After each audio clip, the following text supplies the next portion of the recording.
Mira, te voy a compartir unos primeros datos para que se entienda de qué estamos hablando. 1938 en 2023. Mira, Manuel, y la gente que está siguiendo esta transmisión, María de Lourdes Martínez, gracias por tu saludo. Andrés del Collado, que nos saluda desde Madrid en YouTube. Y mira, Manuel, la narrativa del neoliberalismo era que ya no había que invertir en petróleo, que el dinero invertido en petróleo era dinero tirado a la basura, que para qué construíamos una refinería. Luego hicieron un escándalo por la adquisición de la mitad de las acciones de Deer Park. Bueno, mira, esto es como darles un periodicazo en el hocico. Fíjate estos datos. Son las ganancias en 2022 de 4 petroleras privadas de las machuchonas a nivel internacional, comparado con sus utilidades en 2021. Fíjate, Manuel, no dice ingresos, dice utilidades. Es decir, a los ingresos ya le restaste los egresos, porque también eso tenemos que tener muy claro. Tú puedes tener muchos ingresos, pero eso no quiere decir que todo eso sean utilidades. Yo puedo tener menos ingresos, pero tener mayor utilidades que tú. ¿Qué es lo que cuenta? Las utilidades. Ajá. Entonces, va de nuevo, porque ya no veo la pantalla, voy a compartir de nuevo el dato, porque son las ganancias 2022 de ExxonMobil, Chevron, Shell y Total Energies de Francia. Ve nada más el calibre, Manuel, el calibre de las utilidades, ¿eh? La magnitud son millones de dólares. ExxonMobil, 55,000 millones de dólares, 56,000. Chevron, 35,000. Shell, 40,000. Total Energies, 36,000. Ahí nos falta, por ejemplo, British Petroleum. Esas cantidades son tan, pero tan grandes que vamos a ayudar al público que sigue esta transmisión para que se sorprendan.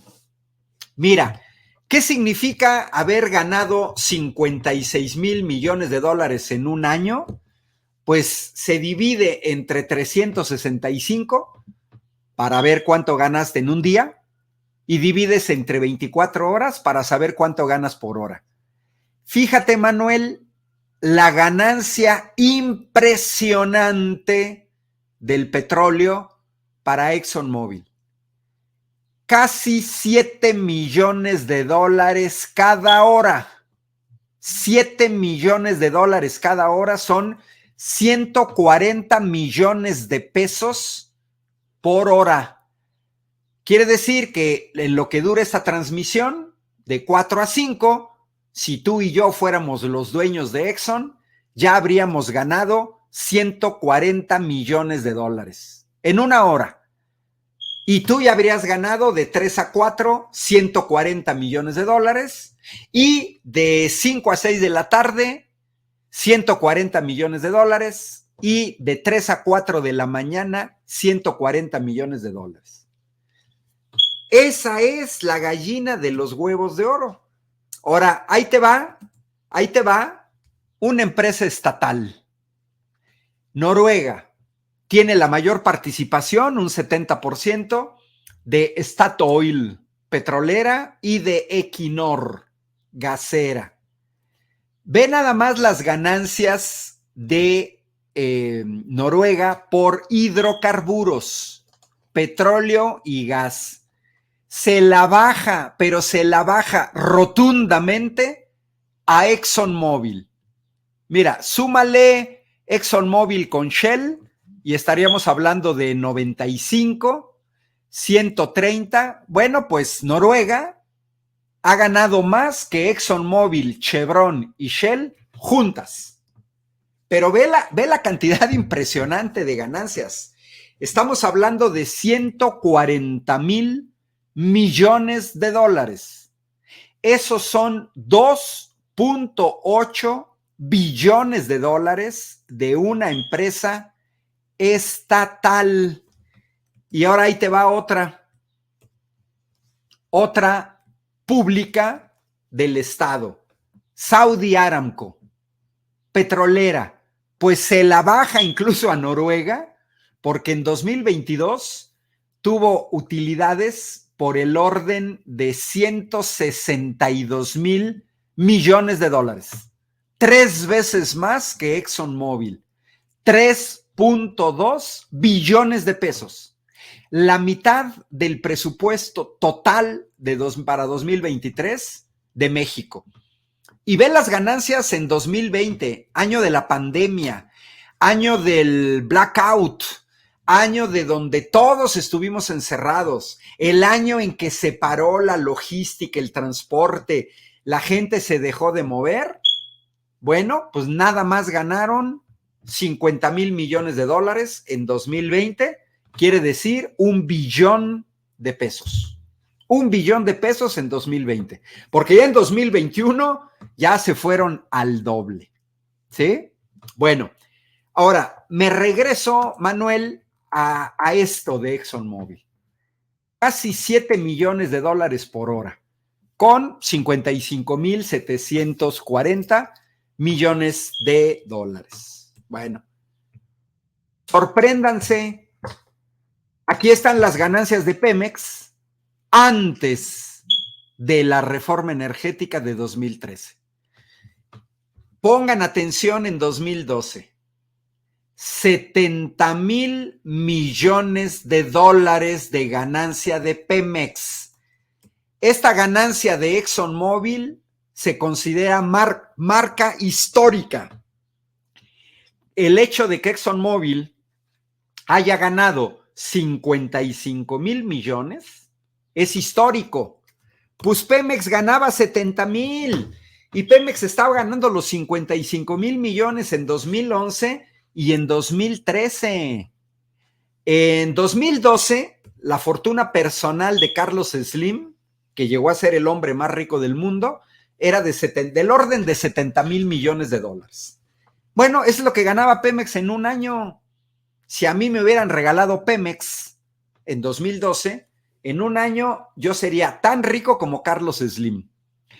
Y en 2 años sería más rico que Carlos Slim. Esto es lo que está en juego, Manuel. Ve nada más ganar 7 millones de dólares cada hora durante 24 horas del día, durante 365 días al año. Mira, vámonos a México, Manuel, para ver el caso de México. En 2012, más o menos cuando Pemex ganaba eso, el costo de producción de un barril de petróleo en México costaba $20. $20. En Arabia Saudita, $10, porque Arabia Saudita tiene su petróleo en tierra. O sea, los árabes dan una patada en el desierto, sale petróleo. ¿Sí? Entonces, $10, está baratísimo de sacar. México, afortunadamente, tiene petróleo en aguas someras y en tierra. Bueno, ¿cuánto nos costaba a los mexicanos? $20. Para que te des una idea, a Canadá extraer petróleo de arenas bituminosas en la provincia de Alberta, Edmonton, les puede andar costando tranquilamente $50-60. Bueno, ese es el costo de producción, incluido todo, salarios, exploración, explotación del pozo, etcétera, etcétera. Bueno, y lo vendes en $100, que fue lo que pasó con Fox y con Felipe Calderón. Oye, produces a 20 y lo vendes en 100, tienes una ganancia de $80. $80 es una cantidad pequeña. Uno dice, ay, pues $80 es poco. No, pero espérate, Manuel. Hoy en la mañanera, el ingeniero Oropesa presentó datos sobre cuánto estábamos produciendo de barriles de petróleo. ¿Sí? 3 millones de barriles diarios. Vámonos a 2 millones de barriles diarios de exportación. 2 millones de barriles. pero estás ganando por cada uno $80. $80 y vas a vender 2 millones cada día. Esos son 160 millones de dólares, 3,200 millones de pesos diarios de ganancia. Los panistas nos deben una explicación de qué hicieron con ese dinero. Creo que todos los que están aquí, nadie nos dejará mentir, absolutamente nadie. Ajá. ¿Cómo dice? Doctor Puga tiene un error en sus números. Usted es un experto de números. Aclare lo de 140 millones en una hora contra casi 7 millones. Le digo a Ricato Mil, es que hay que poner atención las unidades, porque ese es un error clave. Déjame regreso, Manuel, porque creo que no quedó claro esta parte. Es que aquí se manejan dos unidades de medición: millones de dólares y millones de pesos. Entonces, cuando aquí decimos casi 7 millones de dólares por hora, son dólares. Y yo estoy haciendo la conversión de aproximadamente 20 pesos por dólar. Entonces son 7 millones de dólares por hora, equivalen a 140 millones de pesos por hora. Esa es nada más la cuestión. Aquí las unidades que se manejan, millones de dólares, pero pues a la gente en México no nos dice mucho cuántos son millones de dólares. Pero regresando a las ganancias en los dos sexenios panistas, si tú estás ganando 3,200 millones de pesos diarios, mira, en esa época, 3,200 millones de pesos diarios, con eso tú podías pagar el presupuesto anual de 2 universidades del tamaño de la mía, de la Universidad Autónoma de Querétaro, que en ese tiempo el presupuesto era por el orden de 1,500 millones.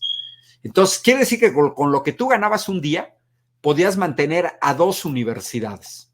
Con estas ganancias estratosféricas de Saudi Aramco, de Noruega, por petróleo y gas, pues se pagaría la mitad de todo lo que gasta México en un año. Todo lo que gasta México. Es un dineral. Pero además acabo de mostrar que si la gente se sorprende por las ganancias de ExxonMobil, nosotros tuvimos una petrolera que ganaba más que ExxonMobil. ¿Por qué nos contaron que Pemex iba a la quiebra, que ya no había que invertir? Lo que no nos dicen es que Pemex pagaba el 100% de impuestos y hasta más del 100% de impuestos sobre sus utilidades. Ninguna empresa privada, ninguna, absolutamente ninguna, puede sobrevivir pagando más del 100% de impuestos de sus utilidades. Pemex sí. ¿Por qué? Porque, mira, la diferencia está en que, por un lado, tenemos a las petroleras privadas, que esto me parece es lo más relevante que tenemos que tener claro los mexicanos. Mira, esto debe ser claro porque esto es el 18 de marzo, es el 2023 y es la otra pregunta que me hiciste sobre la cuestión de la soberanía. Miren, a ver, ahorita comparto la pantalla. Miren, en el lado izquierdo, ExxonMobil, Chevron, Shell, Total Energies son empresas privadas. Sus ganancias terminan en los accionistas. A la gente no le queda nada.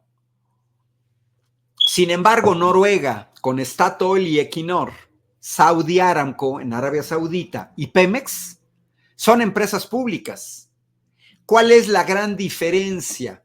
Pues la gran diferencia es que las empresas públicas no buscan el lucro, sino que las empresas públicas lo que buscan es que la ganancia se reparta entre todos. Esa es la gran diferencia enorme entre una empresa privada y una empresa pública. Entonces, ¿qué sucede? Pues sucede que durante mucho tiempo, ahorita tú lo señalabas, Manuel, aquí están los ingresos de Pemex con respecto al gobierno federal, hasta antes de la reforma energética. Mira, el promedio de Pemex era del orden del 35% del gasto federal. Y lo dijiste bien, eso fue durante décadas. Durante décadas, 35 centavos de cada peso gastado en este país vino de Pemex. Estamos todos involucrados. El 18 de marzo de 1938 está más cerca de lo que nosotros creemos. ¿Por qué? ¿Qué hace un gobierno con ese dinero?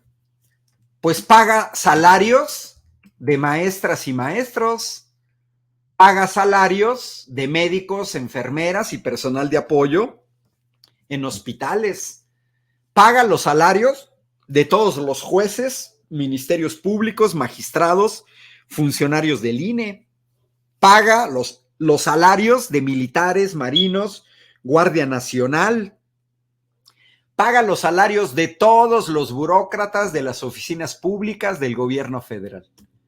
Pemex estuvo pagando una tercera parte de todas las presas del país. Malpaso, Chicoacén, Peñitas, pagó una tercera parte del Aeropuerto Internacional de la Ciudad de México, una tercera parte de los puertos de Salina Cruz, de Coatzacoalcos, de Manzanillo, de Guaymas, una tercera parte de los hospitales, de las escuelas, una tercera parte de los costos de funcionamiento de escuelas y hospitales, medicinas, agua, energía eléctrica, una tercera parte del costo de la seguridad pública, la adquisición de armas, de patrullas, de chalecos antibalas, de módulos y una tercera parte del subsidio que todos los estudiantes de escuelas públicas reciben y que ha permitido a gente de origen humilde, como yo, estudiar en una universidad pública, gracias a que no tuve que pagar lo que realmente cuesta los estudios universitarios. Entonces, en esta historia de México, como señalaste en tu introducción, esto se pudo lograr gracias a la nacionalización del petróleo. Porque las riquezas que antes tenían empresas privadas extranjeras, pues ellos se quedaban con la ganancia. O sea, es que por eso es relevante ver la diferencia entre las empresas privadas y las empresas públicas. Porque en las empresas públicas, pues, el dinero se reparte entre todos. ¿Y qué pasaba antes de 1938? Mira, ahí está, Manuel. Ahí está. ¿Quiénes eran los dueños de toda la riqueza petrolera que se ha ido incrementando con el paso del tiempo? Compañías norteamericanas, británicas, holandesas. ¿Quién se quedaba con el dinero? ¿Quién se quedaba con el dinero? Pues el dinero se lo quedaban en el extranjero. Sigue siendo lo mismo con hoy la gente que carga gasolina en British Petroleum o que carga gasolina en ExxonMobil. Ajá. Oye, le contesto a Eladio Arroyo, me dice que si soy el que no quisieron en Morena allá en Querétaro. No, le comento que eso fue un bache que está resuelto de una acusación en donde nada tiene que ver. O sea, yo sigo estando en Morena orgullosamente. Bueno, pero mira, Manuel, ve esta foto, qué interesante.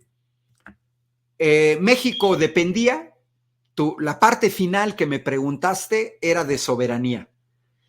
Mira, ve, ahí están 7 ingenieros petroleros extranjeros. Y te voy a presentar lo que hacían los mexicanos. Mira, ahí está la comparación. Los extranjeros y los mexicanos. Antes de 1938, los mexicanos eran chalanes de los ingenieros extranjeros. Cuando se nacionaliza el petróleo, las compañías extranjeras apostaron a que México les iba a rogar que regresaran, porque dijeron, hinches mexicanos, panzones, prietos, patarrajadas, no van a poder con la industria petrolera, porque no tienen ingenieros. Bueno, todos los que estamos aquí podemos corroborar que nuestros abuelos sí pudieron.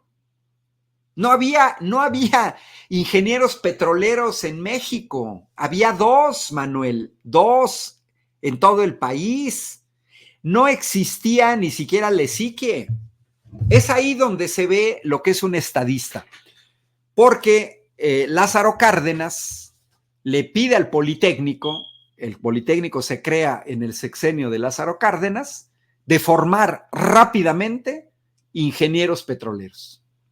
Nace así la Escuela Superior de Ingeniería y Química e Industrias Extractivas, la ESIQUE, que es la primera que empieza a formar extranjeros, ¿sí? Y bueno, mira, ahí están dos periódicos, La Prensa, Excelsior, en donde se decreta la expropiación de la industria petrolera. Y bueno, hoy, este próximo 18 de marzo, podemos ver en el lado izquierdo las grandes movilizaciones que se hicieron por el pueblo de México y las colectas que se hicieron para pagar la indemnización a empresas extranjeras. Mira, esta foto puede sintetizar la lucha de todo un pueblo. Mira, ve a esta señora, la que está en el extremo derecho, descalza, con unos pollos en la mano o un pollo en la mano y su hijo o su hija en el lado izquierdo. La señora de al lado también trae un pollo. Y luego del lado izquierdo tenemos a las señoras fifís que fueron a entregar anillos, collares, pulseras, relojes de oro, de plata, para pagar la indemnización. Es la lucha de un pueblo. Y qué diferencia con panistas y priistas entreguistas. Ve en el lado izquierdo, coopere usted a la liberación económica de México. Lado derecho, mexicano, haz honor a tu patria. Envía tu aportación al Banco de México para que la nación pague rápidamente la indemnización del petróleo. Lado derecho, ¿se ha privado usted de algo superfluo? Hágalo usted hoy y con ello ayuda a su patria. El nacional, espontáneas aportaciones para pagar el rescate del petróleo. Nuestros abuelos, Manuel, nos heredaron una de las fuentes de riqueza más grande de 200 países en el mundo. Ya nada más quedan 20 que tienen petróleo como para venderlo a otros. Nada más quedan 20. Porque uno dice, ay, es que van a los coches eléctricos. A ver, no sean babosos. ¿Qué tienen que ver aquí los coches eléctricos? O sea, a ver, toda esta riqueza que estamos viendo del petróleo y que ha sido en los últimos 20 años, quiere decir que en el mediano plazo, de aquí a 50 años, se va a seguir usando petróleo. Hay que tener claro que del petróleo no nada más salen gasolinas y diésel. Hoy lo que presentó el presidente, la magnífica secretaria de Energía que tenemos, Rocío Nale, y el ingeniero Oropesa, pues presentaron datos que muestran claramente que se está recuperando la producción de diésel y de gasolinas. Pero mira, ahí te va otra. Vamos a suponer que se cambie todo el parque vehicular a coches eléctricos. Vamos a dejar usar de petróleo. Solamente gente ignorante y muy babosa dice eso. ¿Por qué? Porque del petróleo, mira, vienen los fertilizantes. Y ya de entrada los fertilizantes son alimentos, refrigerantes, resinas, emulsificantes, envases, fibra acrílica, calzado, hule sintético, solventes, poliéster, explosivos, anticongelantes, tubería, pintura, etc. Mira, el principal producto del petróleo es el plástico. La carcasa de mi celular es de plástico. El armazón de mis lentes es de plástico. El micrófono que estoy usando aquí, plástico. Este teclado, plástico. Este, plástico. Este gato, plástico. Todos los bolígrafos que tengo aquí, plástico. Es decir, a ver, las tarjetas de crédito, plástico. Los tenis, plástico. Sillas, plástico. Las cubetas, plástico. Las palanganas, plástico. Eso no sale de la electricidad. Es una soberana tontería de decir, ay, es que ya van los coches eléctricos, ya no vamos a usar petróleo. Pues no, eso no es así, de ninguna manera. Entonces, tenemos un gobierno de la 4T que ha sido extremadamente responsable con respecto a las cosas o a la política pública que nos heredaron panistas y priistas. Y mira, te voy a presentar en cualquier lado para que veas, uno se puede meter en un lado, y ni siquiera es completo. Para que te des una idea, esta es una idea que mis propios estudiantes de ingeniería me decían, profe, ahí le va un coche eléctrico sin petróleo. Y mira, aquí está un coche eléctrico sin petróleo, pero además estoy exagerando, Manuel, porque un coche eléctrico sin petróleo ni llantas tendría, porque las llantas se fabrican del petróleo. Las llantas antes se fabricaban de caucho, lo que implicaba una gran deforestación. Pero si tú observas en esa carcasa de un auto, así sería un auto eléctrico sin petróleo. No tendría asientos, no tendría vestiduras, no tendría manijas, nada. Pero además sin petróleo, Manuel, ni siquiera la carcasa, porque la carcasa es de acero. Y para fabricar la carcasa de acero y las piezas que necesita ese automóvil, híjole, se requiere petróleo. Mira, un automóvil eléctrico requiere 3,000 semiconductores, un automóvil eléctrico. Esos semiconductores utilizan materiales de la minería. El 100% de la minería funciona con hidrocarburos. Así es que no nos vengan con cuentos. Ay, oye, un coche eléctrico no contamina, cero emisiones. A ver, cero emisiones, pero fabricar tu auto eléctrico, fabricar tus aerogeneradores, fabricar tus paneles fotovoltaicos, discúlpame, pero vas a requerir mucho de minerales. Y los minerales requieren hidrocarburos. Así es que no nos vengan con cuentos. Mira, ya me metí en otra cosa, pero creo que la idea es esa. Mira, te voy a compartir una imagen mínima, que es esta, para que te des una idea. Mira, fíjate nada más, voy de abajo para arriba. Un automóvil eléctrico requiere 66 kilogramos de grafito por cada megavatio, 53 kilos de cobre, 40 kilos de níquel, 24 kilos de manganeso, 13 kilos de cobalto, 9 kilos de litio. Un aerogenerador en la costa te requiere 8,000 kilos de cobre por megavatio. 5,500 de zinc y 1,900 de otros. Por ejemplo, acabo de estar en Sonora, vi por primera mano, lo explicó el gobernador Arturo Durazo, el plan Sonora, donde se van a construir 5 plantas de 5 gigavatios, 5 gigavatios en total, pero una planta con 1 gigavatio. Bueno, pues aquí estamos hablando de 1 megavatio, 1 gigavatio son 1000 megavatios. Entonces no te bastan 8 toneladas de cobre. Y luego ve los paneles solares, casi 3 toneladas de cobre y casi 4 toneladas de silicón. Entonces, me regreso.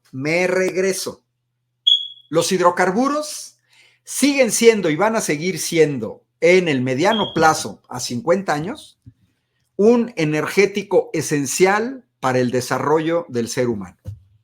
Vamos a ver una transición en donde van a convivir estas energías, pero que también tenemos que tomar en cuenta una cosa muy relevante, y por eso la política de la 4T es la más adecuada, porque cuando la gente dice, no, pues es que la electricidad y la electricidad es limpia, no, la gente tiene que saber perfectamente que la electricidad no es un energético primario. La electricidad es un energético que requiere de otros energéticos para ser generada. Y entonces aquí, Manuel, es donde la puerca tuerce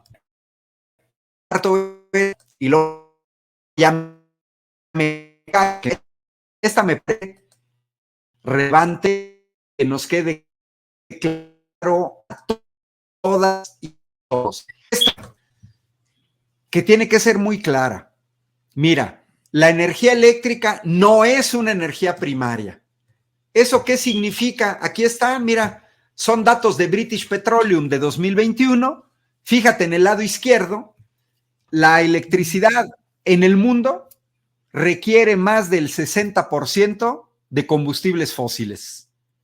Que si los vemos en el lado de la derecha, principalmente es el carbón, 35% de la electricidad viene del carbón y un 23% viene del gas.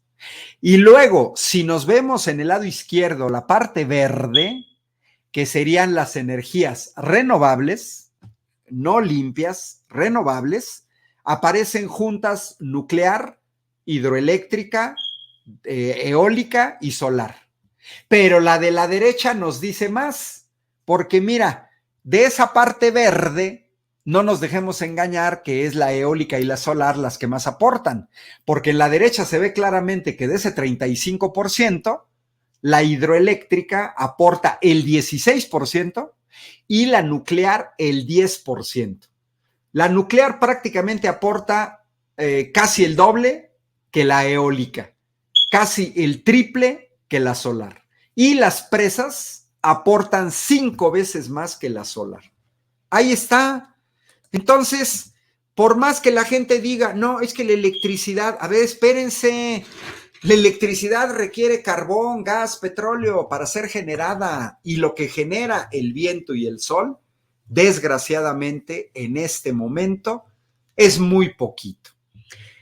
Política de la 4T, Manuel, va en la dirección correcta.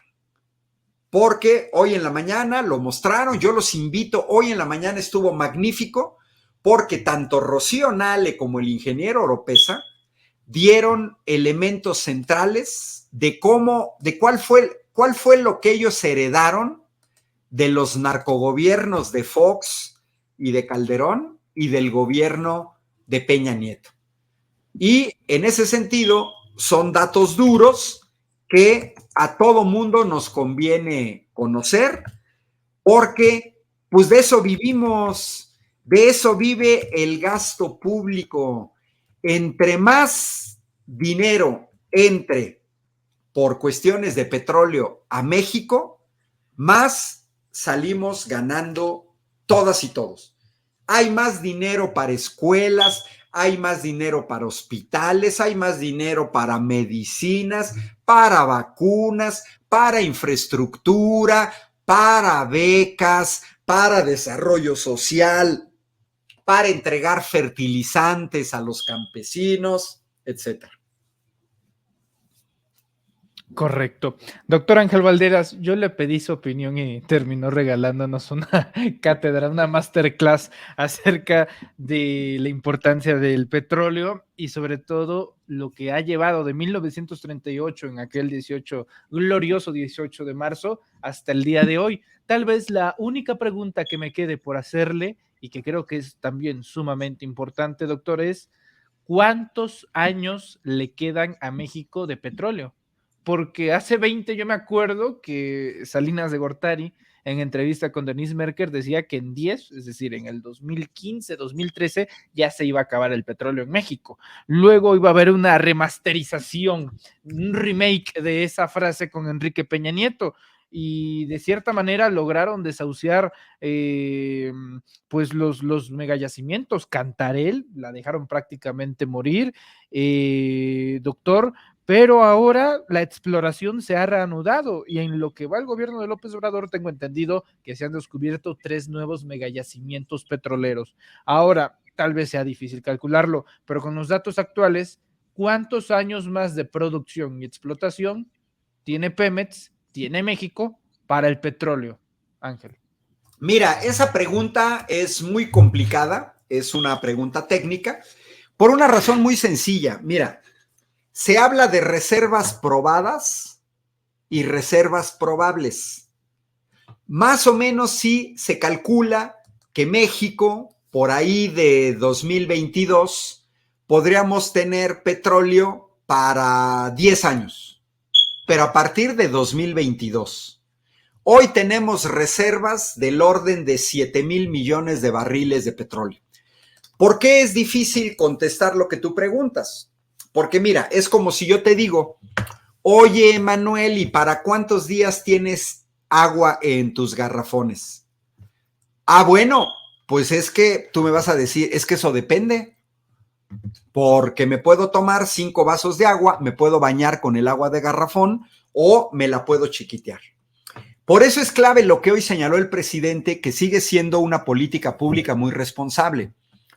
¿Qué hizo el gran irresponsable del narcogobierno de Vicente Fox? Producir hasta 3 millones de barriles diarios y le dieron, lo tengo que decir a la mexicana, le dieron en la madre al yacimiento de Cantarell por andarle inyectando nitrógeno y le dieron en la madre a Cantarell, que Cantarell llegó a ser el segundo yacimiento de petróleo más grande del mundo, solo por detrás de uno que está en Arabia Saudita. Y el de Arabia Saudita sigue produciendo. El de Cantarell no, porque lo echaron a perder los panistas ineptos. Panistas ineptos. Acuérdate quién estaba en la Secretaría de Energía de Vicente Fox, el otro narcopresidente de Felipe Calderón. ¿Qué saben los panistas de energía? Nada. ¿Qué saben de petróleo? Nada. Administraron de manera pésima a Pemex. Entonces, ¿qué sucede? Hoy Andrés Manuel dijo, no, a ver, no vamos a pasar de 2 millones de barriles al día. Entonces, a ver, ¿qué sucede, Manuel? Vamos a suponer que al ritmo actual tengamos petróleo hasta el 2033, con 2 millones de barriles diarios. Pero si tú usas 1 millón de barriles diarios, ya no son 10 años, ya son 20 años. Es decir, va ligado con el consumo. Por ejemplo, ¿cuál sería la situación en un futuro? La sustitución paulatina de automóviles de combustión interna por automóviles eléctricos. Vas a dejar de consumir grandes cantidades de petróleo y ese petróleo lo vas a destinar a la petroquímica, a todos los productos que mostré y que no te los van a dar los autos eléctricos. Entonces, digamos que, pues en términos crudos, se están pensando 10 años, pero 10 años para el consumo actual, ¿sí? Eso depende de cuánto vas a gastar, porque te puedes gastar mucho más o te puedes gastar mucho menos. Entonces, en ese sentido, pues tenemos todavía 7,000 7,000 millones de barriles de petróleo crudo equivalente. De que ha disminuido, mira, te lo voy a presentar porque esto no pensaba presentarlo, pero pues mientras me estabas preguntando, ya estaba yo buscando. Mira, aquí está Statista, que son las reservas probadas de hidrocarburos. Fíjate cómo en 2007 teníamos 15,000 millones de barriles de petróleo crudo equivalente, que se mantuvieron más o menos hasta 2015. Luego hay una caída abrupta en 2016 a 9,000 y el gobierno de la 4T hereda reservas del orden de 7,000 millones de barriles de petróleo crudo equivalente y sobre esas estamos. Ajá. Entonces, ¿de qué depende para que te dure el recurso? Lo tienes que administrar lo mejor posible. Por eso yo estoy a favor, la gente cree que no, yo estoy a favor de los coches eléctricos, claro que sí. Quiero trabajo para mis ingenieros que estoy formando y sé que muchos van a terminar en este sector, y los camiones también eléctricos, pero también me queda claro que tenemos que seguir explotando esa riqueza. Es como todo, mira, no sé, cuando tu papá te daba un domingo y te daba 100 pesos, pues hay gente que se los gasta el mismo día.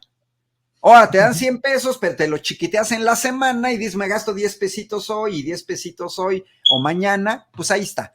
Pero más o menos digamos que hay que recordar los mexicanos que a ritmo actual, 10 años, bien administrados, 20 años, que es lo suficiente para financiar la necesaria transición energética, porque ni el petróleo ni el gas son recursos renovables. Y eso también lo tenemos que tener bien claro.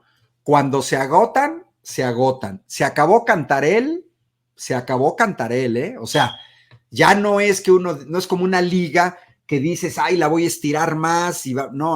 O sea, si ya se acabó, se acabó. Pero hoy el gobierno de la 4T está administrando mucho mejor los nuevos pozos, la producción de petróleo, la generación de gasolinas, diésel y turbocina en el país, y nosotros ya a finales de este año vamos a ser autosuficientes en petróleo, diésel y turbocina. Vamos a dejar de importarla. Manuel, estábamos importando en 2018 $30,000 millones al año, 600,000 millones de pesos cada año que teníamos que comprar diésel y gasolinas en Texas porque no se producían en el país. Hoy Rocío Nale, secretaria de Energía, dijo, nos dejaron las refinerías funcionando a una tercera parte, a un 33%. Hoy el gobierno de la 4T en 4 años ya levantó ese porcentaje en un 70%. Falta que entre en funcionamiento Dos Bocas y que incorporemos la producción de diésel y gasolina de Deer Park, porque a final de cuentas es una refinería mexicana. Entonces, en gasolinas y en diésel, este año somos autosuficientes. Desgraciadamente en gas, todavía no. Sí, todavía no. Mira, me dice José Núñez de Romero de Champs. Mira, yo le diría a José Núñez que Romero de Champs es un aprendiz de ladrón con respecto a los directores de Pemex. Por ejemplo, Juan José Copel, o a la secretaria de Energía, Georgina Kessel, o al mismo Felipe Calderón. No, mira, nos han venido con el cuento de Romero de Champs. ¿Cuánto creen que se pudo haber robado Romero de Champs? ¿1,000 millones de pesos? ¿2,000 millones? Ya les mostré las ganancias en Pemex en 2012. 1.4 billones con B. No, a Romero de Champs le dejaron unas cuantas migajitas. La corrupción no estaba con Romero de Champs. Los grandes ladrones en este país son los de cuello blanco, los que no se robaban 1,000 millones de pesos, sino que se robaron decenas de miles de millones de pesos. Todavía los panistas no nos dicen en qué se gastaron los excedentes petroleros, y los excedentes petroleros no se los gastó Romero de Champs, ni toda la dirigencia corrupta de Pemex. Andrés Manuel López Obrador lo ha explicado muy bien. Los verdaderamente corruptos arriba permitían la corrupción abajo para que los de abajo, que era Romero de Champs, no dijeran nada. Abajo, el Bester Gordillo, que no dijeran nada. El Bester Gordillo llegó a manejar 200 millones de pesos. ¿Qué es eso contra 1 billón? No es nada. Que no nos vayamos con la finta. La corrupción no estaba abajo, arriba. Hay que irse al sábado en México. ¿Hay mucho que festejar? Sí hay mucho que festejar en 2023. La recuperación de nuestra industria petrolera, gracias al trabajo que ha hecho Rocío Nale, secretaria de Energía, y el ingeniero Oropesa en director de Pemex. Han hecho muy buen trabajo, pero muy buen trabajo Octavio Romero y Rocío Nale. Creo que nos han exhibido que cuando se maneja o se administra una empresa pública sin corrupción y de manera eficiente, el país va a tener ganancias que se reparten entre todos. Y tal vez lo más impresionante, doctor, es que lo han logrado a pesar de las profundas diferencias que tiene Rocío Nale y Octavio Romero Oropesa, pues entre ambos, y aún así han logrado sacar adelante el flujo energético de México. Eso, la verdad, que es un bonus bastante agradable. Pues vamos a ver cómo va a desembocar todo el 18 de marzo, el sábado, en la plancha del Zócalo capitalino de la Ciudad de México. Doctor Ángel Valderas, yo le agradezco no por la entrevista, sino por, insisto, la masterclass, la cátedra que nos rinde aquí con mucho gusto, aquí y también con mucha paciencia en los Reporteros MX y Sin Máscaras. Doctor, ¿en dónde lo podemos encontrar en redes sociales? Gracias de nuevo por su presencia. Bueno, mira, me preguntan por mi gato, se llama Titus y es el gato más informado del sector energético en el país, porque siempre me acompaña en estas charlas. Mis redes sociales, Ángel Valderas, me pueden seguir en Twitter, me pueden seguir en Facebook y me pueden seguir en mi canal de YouTube. Y bueno, colaboro a veces con TV Capital 21.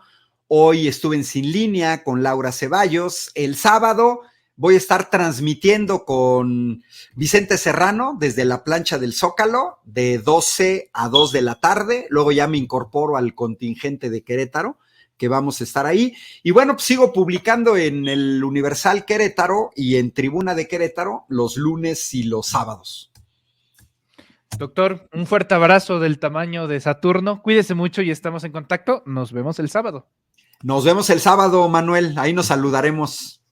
Un abrazo, doctor. Es el doctor Ángel Valderas Puga, doctor.